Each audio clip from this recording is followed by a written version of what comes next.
اعوذ باللہ من الشیطان الرجیم، بسم اللہ الرحمن الرحیم۔ پاک بان کے پہلے شو کے ساتھ میں ہوں سکھاوت محسن۔ جیسا کہ آپ کو معلوم ہے کہ سعودی عرب جو ہے ہمارا دوسرا گھر ہے۔ یہاں پہ 26 لاکھ سے زائد پاکستانی مقیم ہیں۔ ان 26 لاکھ میں جہاں ہمارے ایک قیمتی اثاثہ جو ہمارے ورکرز ہیں وہ یہاں پہ موجود ہیں، جو سعودی عرب کی جو ڈیولپمنٹ ہے، تعمیر و ترقی میں اپنا ساتھ جو ہے وہ نبھا رہے ہیں، یہاں پہ اپنی صلاحیتیں منوا رہے ہیں، اسی کے ساتھ یہاں پہ ہماری جو سیاسی جماعتیں ہیں وہ بھی اپنا وجود رکھتی ہیں۔ یہاں پہ پاکستان تحریک انصاف جو کہ اس وقت حکومتی جماعت بھی ہے، اس کے دارالحکومت ریاض میں ہمارے ایک رہنما جو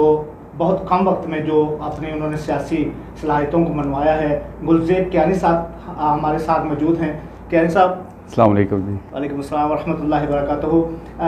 گلزیب کیانی کے متعلقہ جیسے کہ میں نے بتایا کہ یہ انہوں نے بہت کم وقت میں جو ہے وہ یہاں پہ اپنے آپ کو منوایا ہے، تو میں ان سے جو پہلا سوال ہے وہ یہی کرنے چاہوں گا کہ کیانی صاحب یہ بتائیے گا کہ پاکستان تحریک انصاف ہی کو کیوں آپ نے چنا؟ بہت شکریہ ذکر صاحب، میں آپ کے تمام میڈیا فورم اور اسپیشلی پاک بان کا شکر گزار ہوں کہ آج انہوں نے یہ موقع دیا۔ جہاں تک سر پاکستان تحریک انصاف کو جوائن کرنے کا مقصد تھا، اس سے پہلے شاید میں واضح کرتا چلوں 2007 تک ہماری جتنی سیاسی وابستگیاں تھیں وہ پاکستان پیپلز پارٹی کے ساتھ تھی، لیکن محترمہ کی وفات کے بعد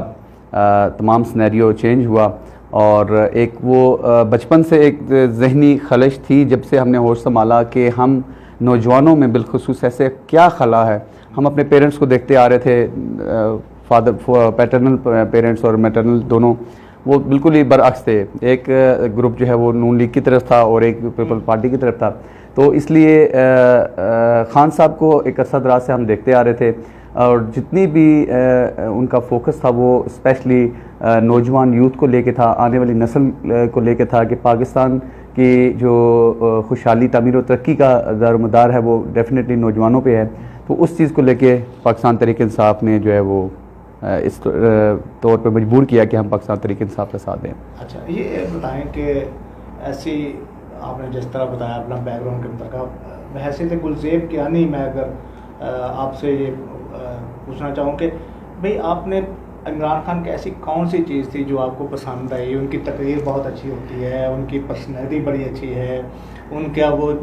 جو ڈریس پہنتے ہیں وہ بہت اچھا ہوتا ہے، کون سی ایسی چیز جو تھی آپ کو انسپائر کر گئی؟ دیکھیں، سپیچز کے حوالے سے تو ہم آج بھی اس چیز کو مانتے ہیں کہ بھٹو صاحب جیسا جو مقرر اور تقریر کرنے والا، یا ان کی تقریر دل کو مو لیتی تھی، لیکن خان صاحب کے حوالے سے جو ان کی سادگی ہے کہ وہ ایک ایسا شخص جو رائل سیٹ اپ میں رہا، رائل اس میں لوگوں کے ساتھ اٹھنا بیٹھنا، اس کا وہ سارا اپنا سیٹ اپ چھوڑ کے ملک اور قوم کے لیے جو ہے اس نے اپنا وہ سکون، وہ سب کچھ، وہ چاہتا تو وہیں پہ اپنے آپ کو سیٹ اپ کر کے انہی فیملی کے ساتھ رہ سکتا تھا، لیکن اس نے سب کچھ اپنا سکون، اپنی وہ عیاشی سب کچھ چھوڑ کے اپنی سادگی کو اپنایا، تو ان کی جو سادگی ہے وہ ہمیں زیادہ اٹریکٹ کی ہے۔ اچھا، یہ بھی بتائیے گا کہ میاں محمد نواز شریف صاحب، آصف علی زرداری صاحب اور عمران خان کی جو سیاست ہے جی، اس میں آپ کیا فرق دیکھتے ہیں کہ کس طرح مختلف ہیں عمران خان ان دو بڑے جو سیاسی رہنما ہیں؟ دیکھیں جی، زرداری صاحب no doubt he is a mature political leader, لیکن نواز شریف صاحب کا بھی ایک عرصہ دراز پولیٹکس کے ساتھ وابستہ ہے، انہوں نے مختلف جو ہے وہ اپنے وزیر اعلیٰ سے لے کے اور وزیر اعظم تک انہوں نے سفر جو ہے وہ طے کیا۔ ان کے اس سفر کو ہم جو ہے وہ جھٹلا تو نہیں سکتے، نہ ہی ان کو چیلنج کر سکتے ہیں، لیکن خان صاحب نے 22 سال کی جو جدوجہد ہے، پہلے جو سلسلہ چلتا رہا، الیکشن ہوتے تو سوری ٹو سے کہ پہلے آپ کی باری، پھر ہماری باری، پھر آپ کی باری، لیکن یہ شخص جو ہے مسلسل 22 سال سے ایک جدوجہد میں تھا، تو اس میں ایک بڑا چینج جو ہے وہ قوم کو نظر آیا۔ تو میرا خیال ہے کہ یہ یقیناً ایک ڈیفرنٹ چیز تھی جو پاکستانی عوام کے لیے جو ہے وہ زیادہ اٹریکٹیو تھی۔ اچھا، یہ بھی بتائیے گا کہ جناب عمران خان کی 22 سالہ جدوجہد ایک طرف اور موجودہ 3 سال کی حکومت ایک طرف، جی، وہ جدوجہد جو تھی وہ کیا ان 3 سالوں میں حاصل ہو پائی ہے؟ اس کے جو مقاصد تھے ذکا بھائی دیکھیں، ایک دم سے اگر ہم کہیں تو بہت مشکل ہے. میں آپ کو اگزامپل اس طرح ہی دوں گا کہ جب بھی کوئی آپ ایک پودا لگاتے ہیں، بیج بوتے ہیں، اس کے جو ہے وہ کھاد، اس کی دیکھ بھال، اس کو نشو و نما، اس کو ایک ٹائم لگتا ہے. پھر ایک وقت آتا ہے جب وہ ایک تناور جو ہے وہ درخت بنتا ہے، اس کے بعد اس کے ثمرات آنا شروع ہوتے ہیں، اسے پھل ملنا شروع ہوتا ہے. تو میں سمجھتا ہوں کہ 22 سال کی جدوجہد نے یہ عوام میں، اسپیشلی نوجوانوں میں، یہ شعور بیدار کیا ہے کہ اپنے آنے والی نسلوں کے لیے، قوم کی مستقبل کے لیے، ترقی اور خوشحالی کے لیے کون سے ایسے اقدامات ہیں، ٹھیک ہے جی، جو معیشت کیسے ہماری مضبوط ہو سکتی ہے. تو یہ وہ سارے عوامل ہیں جس کی بنیاد میں سمجھتا ہوں کہ ایک دم سے اس کے ثمرات نہیں آئیں گے، اس پہ بھی ٹائم لگے گا. ہم یہ کہیں جے کہ 1947 سے جو ہے وہ پاکستان جو ہے وہ معرض وجود میں آیا. قومیں جو ہیں وہ ترقی اسی بیس پہ کرتی ہیں کہ ان کے پیچھے ایک مسلسل تاریخ ہوتی ہے جدوجہد کی. تو انشاءاللہ ان 3 سالوں میں تو ایک ریفارمز آنا شروع ہوا ہے. اب ہمارے نوجوان کو، ہمارے بچوں کو، آنے والی نسلوں کو پتہ لگا کہ آپ نے اپنے ایم پی اے سے، ایم این اے سے سوال کیسے کرنا ہے، آپ نے اپنے حق کے لیے کھڑے کیسے ہونا ہے. آنے والے میں سمجھتا ہوں کہ 3 4 5 سال اور میرا خیال ہے کہ ہماری عوام کو، ہماری قوم کو جو ہے اس پہ تھوڑا صبر اور تحمل کا مظاہرہ کرنا چاہیے، کیونکہ نو ڈاؤٹ جو دوسری سیاسی پارٹیاں، ان کا بھی ایک بیک گراؤنڈ ہے، وہ بھی اس تگ و دو میں ہیں کہ آنے والے الیکشن میں دوبارہ وہ جیتے، لیکن اس میں ایک مقابلہ بہت ٹف ہوگا. تو میں سمجھتا ہوں اس میں ٹائم لگے گا. اچھا، یہ بتائیے گا کہ میں پھر ایک جمہوری جو جماعتیں ہیں ان کی طرف آؤں گا کہ پاکستان مسلم لیگ نون کی جمہوریت، پیپلز پارٹی کی جمہوریت اور پاکستان تحریک انصاف کی جمہوریت میں کیا فرق ہے؟ دونوں جو جماعتیں ہیں ان کی بھی حکومت رہی، جس طرح سے انہوں نے جمہوریت کو آگے پروان چڑھایا. اب پی ٹی آئی جو ہے وہ کس طرح جمہوریت کو پروان چڑھا رہی ہے، اور کیا پی ٹی آئی جو ہے آپ سمجھتے ہیں کہ بہتر طریقے سے جمہوری جو اقدار ہیں ان کو آگے فروغ دے رہی ہے؟ ذکا بھائی، اس کا فیصلہ تو یقیناً ان گزشتہ 3 سالوں میں عوام نے خود دیکھا بھی ہوگا، جو نتائج نکلے ہیں. جہاں پر بات آتی ہے ریفارمز کی، جہاں پر بات آتی ہے اداروں کی مضبوطی کی، جہاں پہ بات آتی ہے وزارتوں کی کمزوری کی، تو آپ نے دیکھا ہوگا کہ خان صاحب نے اس پہ بڑے ٹف ڈیسیجن لیے ہیں. اور یہ ٹف ڈیسیجن پہلے نہیں لیے گئے. جہاں کسی کی انکوائری آئی ہے، جہاں کسی وزیر تک کو بدلنا پڑا ہے، وزارتیں تک انہوں نے شفل کی ہیں. ہمارے عوام معذرت کے ساتھ ناشعور ہونے کی بنا پر جو ہے وہ یہ نہیں سمجھ پا رہے کہ اندرونی طور پر اس چیز کا کتنا اثر ہوتا ہے کہ ایک وزیر کو آپ فوراً وزارتیں چینج کر رہے ہیں. تو یہ میں سمجھتا ہوں کہ بڑا امپیکٹ پڑتا ہے کسی بھی جمہوری عمل میں. اس سے پہلے یہ کبھی نہیں ہوا. اس سے پہلے کوئی بھی حکومت آئی ہے تو اس نے 3 سال 2 سال 5 سال اور وہ ایک کرائٹیریا چلتا رہتا تھا اور حکومتیں چینج ہوتی تھیں. جبکہ خان صاحب کے ان گزشتہ 3 سالوں میں آپ نے دیکھا ہوگا، چاہے وہ وزارت صحت ہو، وزارت science and technology who, railway وزیر ہوں، تو وہ ایک مسلسل عمل رہا ہے شفل کرنے کا. تو آنے والے ٹائم میں انشاءاللہ اس میں جو ہے مزید تبدیلی بھی آئے گی اور مزید اس چیز کا ہم سمجھتے ہیں کہ امید ہے کہ بہتری کی طرف جائے گا ملک انشاءاللہ، جمہوری عمل جو ہے. اچھا گلزر، ایک تو اپنی میری رائے بھی ہے، اس کے متعلق ایک سوال بھی بنتا ہے. ہم یہاں پہ سعودی عرب میں ہیں، تو ہم یہاں پہ دیکھتے ہیں کہ ہمارے چاروں صوبوں کی یہاں پہ نمائندگی بھی ہوتی ہے، ہمارے آزاد کشمیر کی یہاں پہ نمائندگی بھی ہوتی ہے. یہاں پہ ہم تمام جو ہمارے صوبے ہیں وہ یہاں کے لوگ آپس میں مل کے بھی رہتے ہیں. ایک حقیقی چہرہ جو ہے وہ پاکستان کا ایک نظر آتا ہے ہمیں. لیکن بدقسمتی سے پاکستان میں ہم نے دیکھا ہے، آپ بھی بچپن سے دیکھتے آئے ہیں کہ پاکستان میں عوام کو جو ہے ایک ہجوم کا نام دیا گیا ہے. پاکستان کو پاکستانی عوام کے بارے میں یہ بھی کہا جاتا ہے کہ اس کو شعور نہیں ہے. اسی طرح پاکستانی عوام کو لسانی بنیادوں پہ، مذہبی بنیادوں پہ، گروہ بندی پہ تقسیم بھی کیا گیا ہے. آج تک کسی بھی لیڈر نے پاکستانی قوم کو ایک پیج پر لانے کی کوشش نہیں کی ہے. کیا سمجھتے ہیں کہ بحیثیت ایک پولیٹیکل ورکر آپ جناب عمران خان صاحب کو یہ کہیں گے کہ وہ اس قوم کو جو ہے مزید تقسیم سے روکیں اور ان کو ایک پلیٹ پر لائیں؟ بڑا اچھا سوال ہے، اور میں سمجھتا ہوں کہ بین الاقوامی سطح پر ذکا بھائی جتنے بھی ہمارے تارکین وطن دوسرے ممالک میں بس رہے ہیں، چاہے وہ بسلسلہ روزگار ہے یا چاہے وہ دوسرے ممالک کے مقیم ہیں، آپ یہ دیکھیں کہ سب سے پہلے خان صاحب نے پہلا نعرہ ہی میرے پاکستانیوں کا لگایا ہے، میرے اوورسیز پاکستانیوں کا لگایا ہے۔ انہوں نے کبھی بھی اس طرح کی کوئی تفریق پیدا میرا نہیں خیال کہ ہونے دی جس میں صوبائی تعصبات کا کہیں پہ بھی کوئی پہلو نظر آتا ہو۔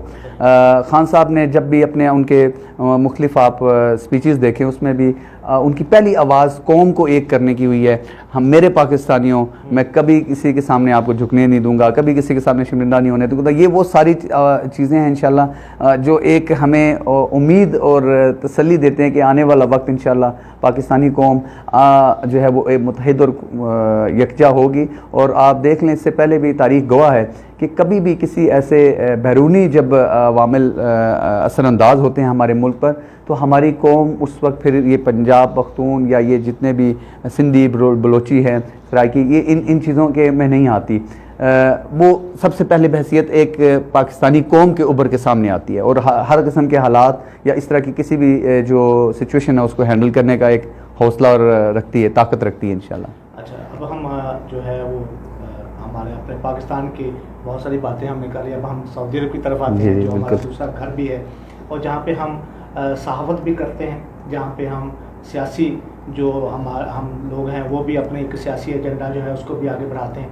تو گل صاحب یہ بتائیے گا کہ سعودی عرب میں جو ہے آپ کب سے ہیں، اور آپ نے پی ٹی آئی کو کب جوائن کیا ہے یہاں پہ؟ ذکر بھائی، میں 2007 میں جدہ آیا تھا، اس کے بعد 2009 تک میں جدہ رہا۔ 2009 میں میں ریاض آیا، اس کے بعد پھر 10، 11، 12 تک میں رہا۔ 12 میں پھر میں برطانیہ گیا، اس کے بعد پھر میں واپس آیا خبر دمام میں۔ اس کے بعد پھر 2014 میں دوبارہ میں ریاض آیا، اور اس کے بعد سے ابھی تک ریاض ہوں۔ جہاں تک تعلق ہے پاکستان تحریک انصاف کو جوائن کرنے کا، تو محترمہ بے نظیر بھٹو صاحبہ کی وفات کے بعد ایک خلا پیدا ضرور ہوا کہ اب کیا کرنا چاہیے، کیونکہ جو سیاسی گروتھ ہو رہی تھی تو پاکستان کی تعمیر و ترقی میں یقیناً میں سمجھتا ہوں کہ کوئی بھی ایسا نوجوان ہے یا طالب علم ہے یا طلباء ہیں، ان کا ایک اثر رسوخ یا ایک جو ہے وہ اٹیچمنٹ رہتی ہے۔ کچھ جو ہے ہمارے بڑوں کو دیکھ کے وہ سلسلہ آگے بڑھتا ہے، لیکن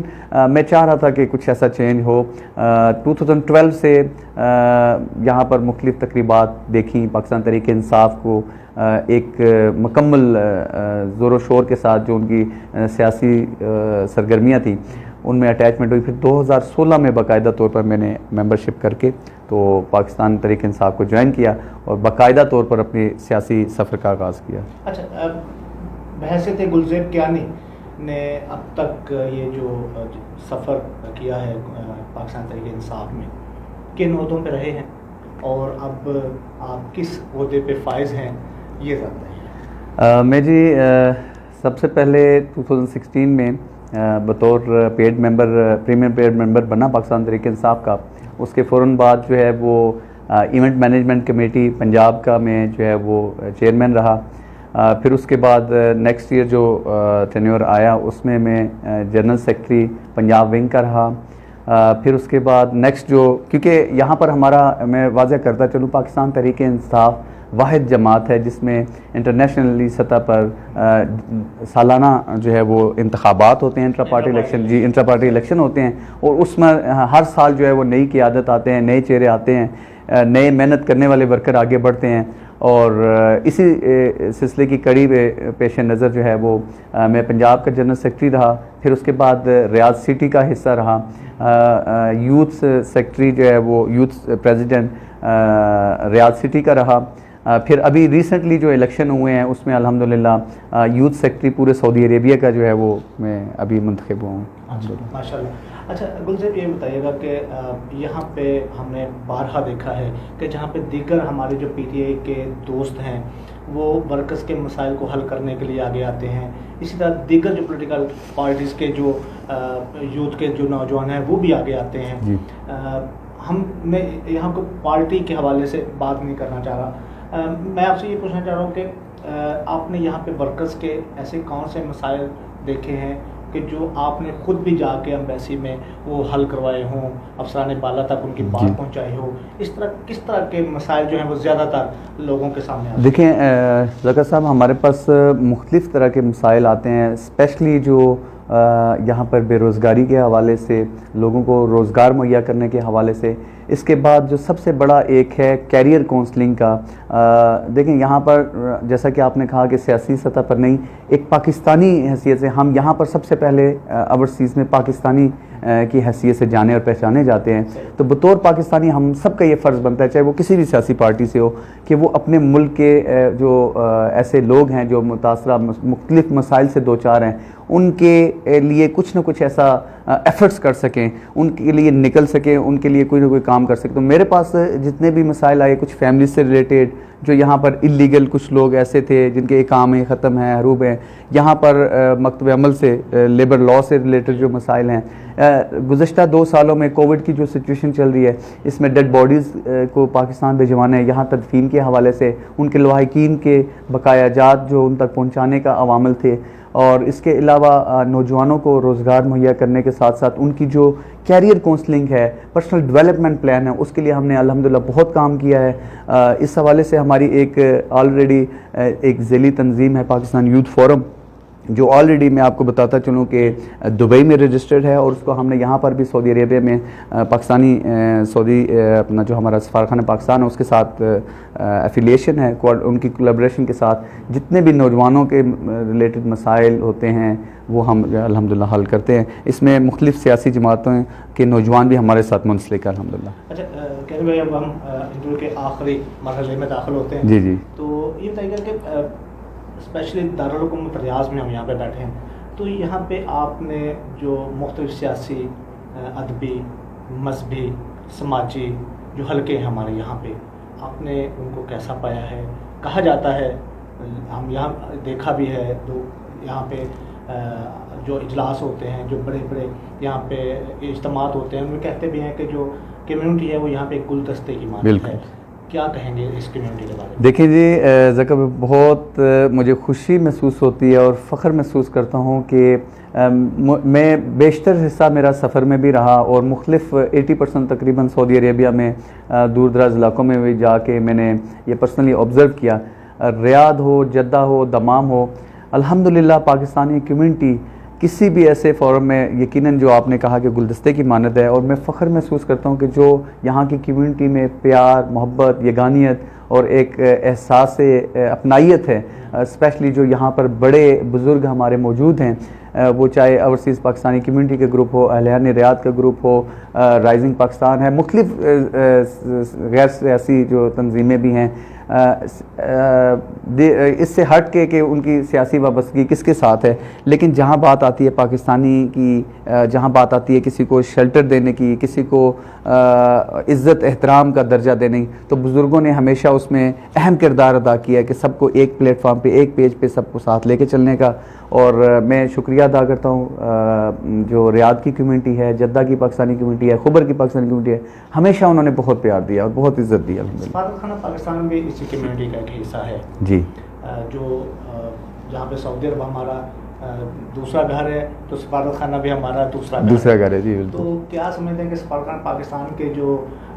جس طرح سے وہ مسائل حل کرتا ہے, اتنی بڑی کمیونٹی کے, اتنے جو جہاں پہ ورکرز بہت زیادہ ہیں, لاکھوں کی تعداد میں ہیں, کتنا وہ کامیاب ہو جاتا ہے مسائل حل کرنے؟ ذکر بھائی دیکھیں, کسی بھی یہاں پر سعودیہ سے ہٹ کے بھی فارن مشن جتنے بھی ہوتے ہیں دیگر ممالک میں, ان کا جو دائرہ اختیار ہے وہ انتہائی, یعنی کہ ایک لمیٹڈ دائرہ اختیار ہوتا ہے. جتنے بھی فارن مشن ہوتا ہے انہوں نے سفارتی سطح پر اپنے معاملات کو دیکھنا ہوتا ہے. گو کہ سعودی عربیہ میں جو مسائل ہیں وہ دیگر ممالک سے ذرا ہٹ کے ہیں, چاہے as compare to UAE, Qatar, Kuwait, Oman یا گلف کنٹری سے ہٹ کے دوسرے ممالک میں موسٹلی جو ہے حقوق وہ بڑے آسانی ان تک رسائی ہوتی ہے. لیکن سعودی عربیہ میں سینیریو سب سے مختلف ہے. سب سے پہلی چیز تو یہاں پر جو اپنے پاکستانی ہمارے ہیں ان کی تعداد ماشاءاللہ 22-23 لاکھ سے زیادہ ہے, ٹھیک ہے جی, اور بہت سارے ایسے لوگ ہیں جو ایک عرصہ دراز سے یہاں اپنی فیملیز کے ساتھ رہ رہے ہیں, اور یہاں پر ریزیڈینشیل پرمٹ جو ہے وہ آپ کا اقامہ ہے. تو اس حوالے سے جتنے بھی دیگر مسائل اس طرح کے ہوتے ہیں تو سب سے پہلی نظر ہماری جو کمیونٹی ہے ان کی سفارت خانے پہ ہوتی ہے کہ ہماری ایمبیسی ہمیں یہ ہیلپ کرے گی. یہ سب سے میں پہلے یہ کہنا چاہوں گا آپ کے اس پروگرام کے توسط سے کہ ہمارے عوام الناس کو, ہمارے یہاں پر مقیم پاکستانی ہم وطن, چاہے وہ فیملیز ہیں چاہے وہ انڈیویجول افراد ہیں, ان کو یہاں کے قوانین کو سمجھنا چاہیے کہ کیا ایسا کام ہے جو ڈائریکٹلی ایمبیسی کے انڈر اس میں آتا ہے, اس کی کرائٹیریا میں آتا ہے, کون سے ایسے عوامل, کون سے ایسے قوانین ہیں جو مکتب عمل سے, جو جوازات سے حل ہونے ہیں, تو ایک پراپر چینل سے آنا چاہیے. تو اس حوالے سے میری ایک ڈیپلی جو کنسرن یا رابطہ رہتا ہے سفارتخانہ پاکستان کے ساتھ, تو اس میں ہر جگہ انہوں نے اپنی میکسیمم ایفرٹ کر کے اپنے پاکستانیوں کو یعنی کہ باؤنڈریز سے بڑھ کے جا کے انہوں نے ہمیشہ سپورٹ کیا ہے, سپورٹ کرنے کی کوشش کی ہے. لیکن ایک چیز کا ہم نے سفارتخانہ پاکستان سے بھی درخواست کی ہے. ریسنٹلی جو ابھی سفیر پاکستان آئے ہیں ریٹائرڈ جنرل بلال اکبر صاحب, ان سے بھی ہماری گزشتہ ملاقات ہوئی ہے, حکومتی سطح پر سیاسی ہماری میٹنگ تھی, تو اس میں ہم نے انہیں ریکویسٹ کی ہے کہ آپ جو ہے وہ پاکستانی سفارتخانے کا عملہ اس کو بڑھائیں, بہت ضروری ہے کیونکہ جی ویلفیئر کے جو ہے وہ ہے, کیونکہ اس سے پہلے بھی ہم نے زلفی بخاری صاحب کو ڈائریکٹلی میں نے تجویز دی تھی ویبینار, آپ کو شاید یاد ہوگا کہ دور دراز علاقے ہیں وہاں پر لوگوں کی ایکسیس ہو, لوگوں کو فیسلٹیٹ کیا جائے. میں آپ کے اس پروگرام کے توسط سے اپنے پاکستانی ساتھیوں کو یہ درخواست کرنا چاہوں گا کہ وہ قوانین کے حوالے سے یا نئی اپڈیٹ کے حوالے سے پاکستانی ایمبیسی کے جو ایگزیکٹ انفارمیشن ہے اس کو فالو کریں, ان کے پیجز کو فالو کریں تاکہ میکسیمم انفارمیشن ان تک پہنچ سکے, اور کسی طرح بھی کوئی بھی ایسا انلیگل ایکٹیویٹی میں انوالو نہ ہو جس سے آپ جو ہے وہ پاکستان کی بدنامی کا سبب بنے. اس حوالے سے بحث ایک صحافی میں آپ کی رائے بھی لوں گا اس میں, کہ میں اپنے جو دیکھنے والے ہمارے جو پاکستان میں ہیں ان سے یہ کہنا چاہوں گا کہ سعودی عرب میں آزاد ویزے کا کوئی کانسیپٹ نہیں ہے. بالکل ایسا ہی ہے, ایسا ہی ہے. جو ہمارے نوجوان جو مختلف ایجنٹوں کے تھرو یہاں پہ آتے ہیں اور آزاد ویزے کا تصور یہاں پہ لے کے آتے ہیں, ان کے لیے یہاں پہ یقینی طور پہ کوئی جگہ نہیں بالکل ہے ایسے کسی بھی شعبے میں. تو یہ ہے کہ یہاں پہ جو آزاد ویزے اور خاص طور پہ جو لیبر طبقہ یہاں پہ آتا ہے وہ یقینی طور پہ مشکلات کا شکار ہوتا ہے. یہاں پہ تقریباً 13 سے 14 ہزار ریال کا وہ رینیو ہوتا ہے, تجدید ہوتا ہے. تو ایک سال بعد اس ورکر کے پاس اتنی رقم نہیں ہوتی جس کی وجہ سے اس کا حروف ہو جاتا ہے. حروف سے مطلب کہ یعنی کہ وہ جو اس کا کفیل یا کمپنی ہوتی ہے وہ اس کو غیر قانونی جو ہے وہ قرار دیتی ہے, یا جو کفیل ہوتا ہے وہ کر دیتا ہے, یا اس کا اقامہ ختم ہو جائے تو وہ بھی غیر قانونی تصور کیا جاتا ہے. تو اس طرح کے جو ہمارے ورکرز ہیں, جو اس طرح کے جو ہمارے لیبر طبقہ ہے وہ امبیسی پہ پھر ایک حساب سے بوجھ برڈن بنتے ہیں, اور اس وجہ سے جو امبیسی کے مسائل جو ہیں وہ مزید بڑھتے ہیں. تو خدا را جو آزاد ویزے پہ یہاں پہ آتے ہیں وہ یہاں پہ نہ آئیں, وہ تاکہ لیکن کسی کمپنی کے ویزے پہ آئیں اور کمپنی میں رہ کے کام کریں, یہ آپ سب کے لیے زیادہ بہتر ہوگا. اچھا مجھے آپ سے جو ہے آخری سوال یہ ہے کہ میں آپ سے پوچھنا چاہوں گا کہ سعودی عرب میں جو آپ نے دیکھا ہوگا پچھلے کچھ 6-7 سالوں میں جو پاکستانی صحافت ہے اس نے یہاں پہ بڑا عروج پکڑا ہے. یہاں پہ صحافیوں کی ایک لمبی قطار جو ہے وہ یہاں پہ موجود بھی ہے. کیا کہیں گے یہاں پہ جو ہمارا جو صحافی برادری ہے وہ پاک سعودی ریلیشن جو ہیں ان کو کتنا بڑھاوا دے پائی ہے؟ سوال تو بڑا تھوڑا پیچیدہ ہے لیکن انٹرسٹڈ بھی ہے اس حوالے سے کہ جو میری آبزرویشن پرسنلی ہے. دیکھیں سر, صحافت بڑا ہی ایک معتبر اور بڑا لائک ڈیپلی کنسرن اپنی کمیونٹی کے ساتھ ایک پیشہ ہے. یہ ایسا نہیں ہے کہ کسی بھی چیز کو اپنانے کے لیے فوراً آپ نے بڑا صحیح کہا کہ صحافت ایسے پروان چڑھی ہے جیسے جو ہے وہ ریوڑیاں بانٹی گئی ہوں. اکثر ہم نے لوگوں کو دیکھا کہ انہوں نے وہ صحافت کا ایک معیار جو تھا وہ ہماری کمیونٹی کے سامنے بڑا ڈیمورل کر دیا ہے.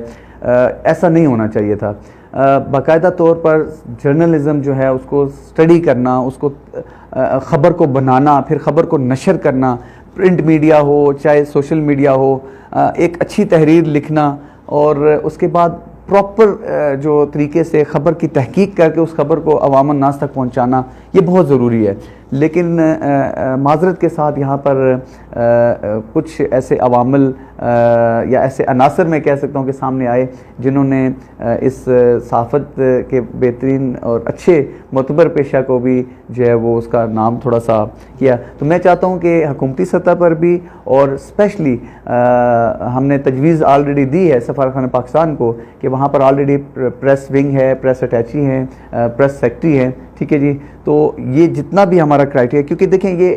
نہ صرف یہاں کی کمیونٹی کی خبروں کے حوالے سے ہے, ایک پورا آپ نے پاکستان کا کلچر ڈیولپ کرنا ہے. یہاں پہ ہم آہنگی پیدا کرنی ہے, یہاں کے کلچر کو اویئرنیس دینی ہے. وہاں کے جس طرح بھی ٹریول اینڈ ٹورزم ہے, مختلف ہماری ہینڈی کرافٹ ہیں. صحافی ہونے کا صرف مقصد یہ نہیں ہے کہ ہم ایونٹ کو جو ہے وہ کور کیپچر کر لیں اور اس کے اخباروں میں اور باقی خبروں میں دے لیں, نہ کہ صحافت کا مطلب بڑا ہی یعنی کہ ایک پاکستان کے پورے امیج کو یہاں واضح کرنا ہے انٹرنیشنل سطح پر. تو اس حوالے سے ہم نے تجویز دی ہے کہ باقاعدہ ان تمام جتنے بھی صحافی جو ہے ایک ڈومین جو ہے وہ اس کا معیار, ایک پیمانہ جو ہے وہ کہہ لیں رکھا جائے, تاکہ اس ایک فریم کے اندر تمام صحافی جو ہیں وہ اپنا ٹیسٹ بھی دیں ان سے. بلکہ پاکستان میں بھی آلریڈی حکومتی سطح پر اس پہ ہوا ہے کہ باقاعدہ طور پر صحافت جو ہے اس کو احتجاج ہو رہا ہے یہاں پہ سفارتخانہ کے ساتھ. تو بہرحال ہم آگے بڑھتے ہیں, سعودی عرب کی طرف آتے ہیں. جیسا کہ ہم نے متعدد دفعہ کہا کہ سعودی عرب ہمارا دوسرا گھر ہے. سعودی عرب کے متعلقہ میں آپ کی جو نیک خواہشات ہیں, خصوصاً جو حقیقت پہ مبنی ہے, ہماری جو یہ ہمارا یہاں پہ دل ہے, ہمارا جسم ہے, اور یہاں پہ ہمیں سکون ملتا ہے حرمین شریفین کی وجہ سے. تو یہ بتائیے گا کہ سعودی قیادت نے خصوصاً کووڈ کے ایام میں یہاں پہ جس طرح پاکستانی کمیونٹیز میں دیگر جتنے بھی یہاں پہ 80 ممالک سے زائد یہاں پہ ورکرز موجود ہیں, کیا سمجھتے ہیں کتنا حق ادا کیا ہے ویکسین کو بھی لے کے اور بازے کو بھی لے کے؟ ذکا بھائی, ہم بحیثیت پاکستانی آج ہم فخر محسوس کرتے ہیں کہ سعودی عربیہ یقیناً ہمارا دوسرا گھر ہے, اور یہاں کی جو حکام بالا ہیں,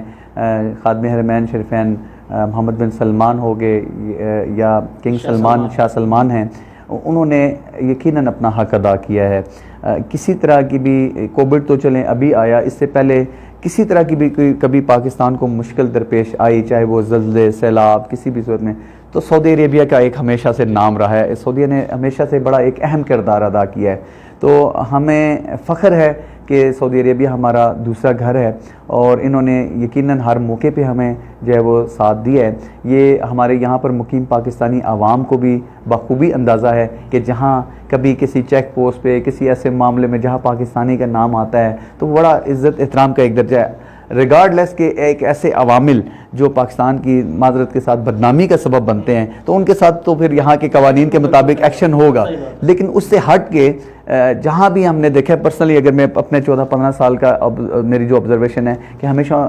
یہاں کے جتنے بھی لوکل آفیسز ہیں, قوانین ہیں, کام آتا ہے تو بڑی عزت احترام دی ہے. تو ہم شکر گزار ہیں شاہ سلمان کے اور محمد بن سلمان کے کہ پاکستان کے لیے, پاکستانیوں کے لیے انہوں نے ہمیشہ ایک اپنا محبت کا سلسلہ جو ہے وہ قائم رکھا, شفقت کا ہاتھ ہمارے سر پہ رکھا ہمیشہ. کووڈ کے دنوں میں بھی, اور کووڈ کے دنوں کے سے ہٹ کے ابھی جتنے لوگوں کے اقامے تھے, گو کہ باقی بھی نیشنلٹیز ہیں, لیکن پاکستانیوں کے لیے بھی انہوں نے ایک اچھا پیکج جو ہے ہمیشہ جو ہے دیا. جی اچھا, یوم الوطنی سعودی عرب 23 ستمبر کو منانے جا رہا ہے انشاءاللہ. پاکستان تحریک انصاف اور باقی دیگر سیاسی جماعتیں اور اس کے ساتھ ساتھ